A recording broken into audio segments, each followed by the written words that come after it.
नमस्कार भैया, मैं सिंगर राजा अफरोज तमाम मैथिली एवं भोजपुरी सुनने वाले छोटे को मैं तहे दिल से प्रणाम करता हूँ।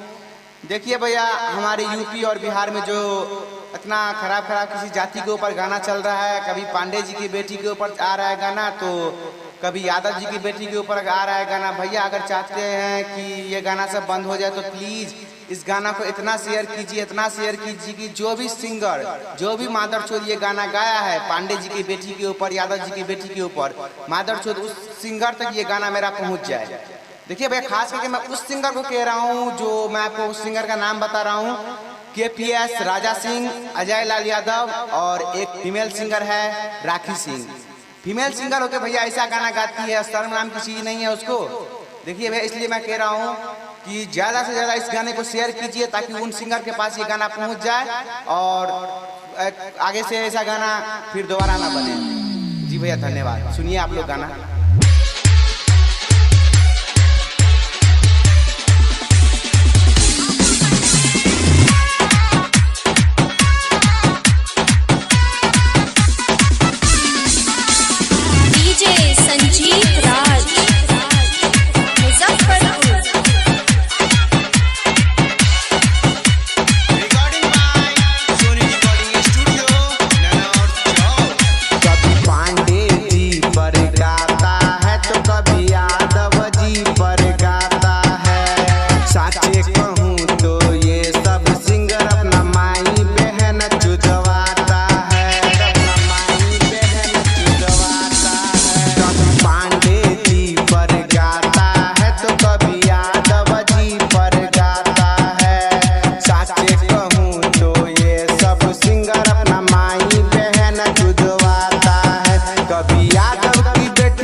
चोद का बेटा है, जातिवाद पर गाता है। अरे माधर चोद का बेटा है, जातिवाद पर गाता है। डीजे संजीत राज, मुजफ्फरपुर।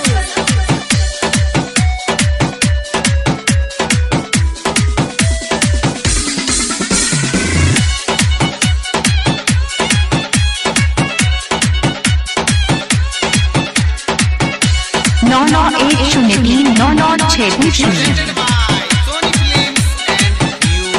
माधर चोद सब गाता है गाना, कभी यादव लड़की के ऊपर, फिर भी पब्लिक कमेंट करते भैया ये है सुपर, भैया ये है सुपर।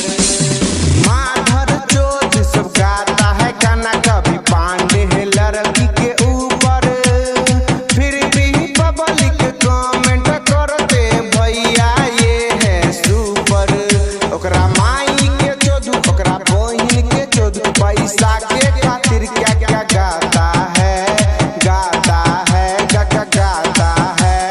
माधर चोद का बेटा है, जातिवाद पर गाता है। अरे बहिन चोद का बेटा है, जातिवाद पर गाता है।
रिकॉर्डिंग 99 10 सोनी रिकॉर्डिंग स्टूडियो ननौर चौक।